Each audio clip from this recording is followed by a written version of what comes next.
अल्हम्दुलिल्लाहि वहद वस्सलातु वस्सलाम अला मल्ला नबी बाद अम्मा बाद। मैं जात अंसारी आप सबों को अपना वाईटी चैनल दीनी सफर इत्जाज में दिल के गहराई से हर मकदम करता हूँ। अस्सलाम वालेकुम रहमतुल्लाहि व बरकातुहू। आज के फ्राइडे स्पेशल में मैंने जिस उन्वान का इंतखाब किया है वो उन्वान है इबादत क्या है। मैंने इस टॉपिक को इसलिए चुना है क्योंकि आज भी बहुत से ऐसे मुसलमान हैं, स्पेशली यूथ, जिनको इबादत का सही मतलब पता नहीं है। मैंने कई ऐसे यूथ से ये सवाल किया है कि आखिर बताओ कि इबादत क्या चीज़ है, तो उनका जो जवाब था वो जवाब ये था कि नमाज, रोज़ा, नमाज पढ़ना, कुरान की तिलावत करना, यही सब इबादत है। और सबसे अफसोस की बात तो ये है कि मैंने कई बुजुर्गों से भी मैंने पूछा है कि बताइए कि इबादत क्या चीज़ है, तो उनके तरफ से भी यही जवाब मिला है जो एक यूथ के तरफ से मुझे मिलता है। इसलिए मुझे लगा कि अपने चैनल के माध्यम से मैं ये बात रखूं कि असल में इबादत कहते किसको है। तो चलिए बिला ताखिर इस टॉपिक पर कुछ अहम इंफॉर्मेशन मैं आपके साथ शेयर करता हूं। इससे पहले कि मैं इस टॉपिक पर कुछ खास बातें करूं, आपसे हमेशा मुद्वाना गुजारिश रहती है कि आप वीडियो को मुकम्मल देखा करें, क्योंकि मैं कम शब्दों में आसान भाषा में दीन की सही मालूमात आप तक पहुंचाने की पूरी कोशिश करता हूं। तो चलिए अब बात करते हैं अपने टॉपिक पर। आज भी बहुत से ऐसे मुसलमान हैं जिनको लगता है कि इबादत का मतलब सिर्फ रोजा, नमाज, हज, ज़कात है, लेकिन ऐसा बिल्कुल नहीं है।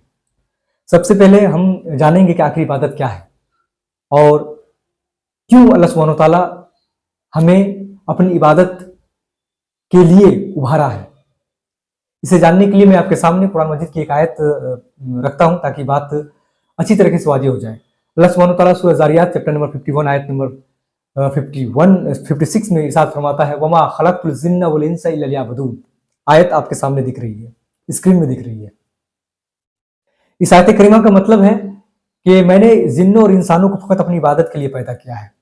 अब जरा आप सोचिए कि अल्लाह सुब्हानहू व तआला ने इंसान को पैदा ही किया अपनी इबादत के लिए, तो क्या इबादत का मतलब सिर्फ नमाज, रोजा, हज, ज़कात होगा? क्या चंद इन इबादत को कर लेने से क्या जिंदगी का मकसद पूरा हो जाएगा? बाकी टाइम हम क्या अपनी मनमर्जी करें? इससे पता ये चलता है कि इबादत का मतलब सिर्फ नमाज, रोजा, हज, ज़कात तो बिल्कुल नहीं है। इबादत का मतलब है पूरी जिंदगी को अल्लाह के बताए हुए अहकामात के मुताबिक गुजारना। असल में इबादत का मतलब ये है, जो कुछ भी अल्लाह सुब्हानहू व तआला ने हमें बताया है और अपने आखिरी नबी मोहम्मद सल्लल्लाहु अलैहि वसल्लम के माध्यम से हमें जो नसीहतें मिली हैं, उस पर चलने का नाम इबादत है। यह है इबादत का सही डिफिनेशन। ऐसा नहीं है कि आप सिर्फ दिन भर में नमाज पढ़ लेते हैं तो आपका इबादत मुकम्मल हो गया, या फिर आप रोजा रख लेते हैं तो आपकी इबादत हो गई। ये बिल्कुल नहीं है। इस मिसकॉन्सेप्शन को दिलो दिमाग से हटा के फेंके। इबादत का मतलब कि पूरी जिंदगी में आपको अल्लाह सुब्हानहू व तआला के बताए हुए अहकामात के मुताबिक जिंदगी गुजारना है। 24 घंटा आपकी जिंदगी अल्लाह की इबादत में गुजरनी चाहिए। क्योंकि मजहब इस्लाम एक मुकम्मल दीन है। जब मुकम्मल दीन है तो जाहिर सी बात है कि आपको अगर चलना है तो कैसे चलना है, ये नबी के सीखना है। कैसे खाना है वो आपको इस्लाम से सीखना है। कैसे बातें करना वो आपको इस्लाम से सीखना है। किस तरह से तिजारत करना यानी बिजनेस करना वो भी आपको इस्लाम से सीखना है। अगर आप 24 घंटा अल्लाह के बताए हुए अहकामात के मुताबिक चल रहे हैं तो आपकी इबादत मुकम्मल मानी जाएगी। ऐसा नहीं है कि आप सिर्फ नमाज पढ़ लेते हैं तो आपकी इबादत कंप्लीट है, या आप रोजा रख लेते तो आपकी इबादत कंप्लीट है। ऐसा नहीं है। अब मैं बताऊं आपको कि आखिर मुसलमानों का ऐसा माइंडसेट कैसे बन गया, क्यों मुसलमान समझते हैं कि सिर्फ नमाज, रोजा, हज, ज़कात को ही इबादत करते हैं। इसके पीछे जो रीजन है वो ये है कि हमारे जो उलमाए दीन है वो अक्सर अपने खुतबों में, अपने तकरीर में केवल इन्हीं चीजों को ज्यादा हाईलाइट करते हैं। इसलिए मुसलमानों को लगता है कि केवल नमाज पढ़ लेना ही इबादत है, रोजा रख लेना ही इबादत है। क्योंकि जैसा कसे न कि जिस तरह का लीडर होगा वैसा उसका अवाम होगा।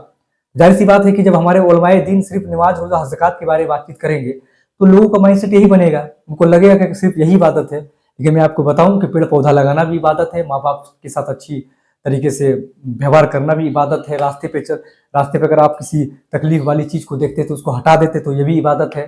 अपने बच्चों को अच्छा लिबास पहनाना, अच्छी तालीम देना, उन्हें अच्छी तरबियत देना, ये सारी चीजें इबादत में शुमार है। ये है इबादत का सही मतलब। मुझे उम्मीद है कि इस वीडियो से उन लोगों की आंखें खुल जाएगी जो इबादत को गलत तरीके से लेते हैं। मैं चाहूंगा कि इस वीडियो को आप ज्यादा से ज्यादा लोगों तक शेयर करें ताकि उनको भी पता चले कि इबादत का मतलब क्या होता है। वमा अलैना इल्लल बलाग। अस्सलामु अलैकुम रहमतुल्लाहि व बरकातुहू।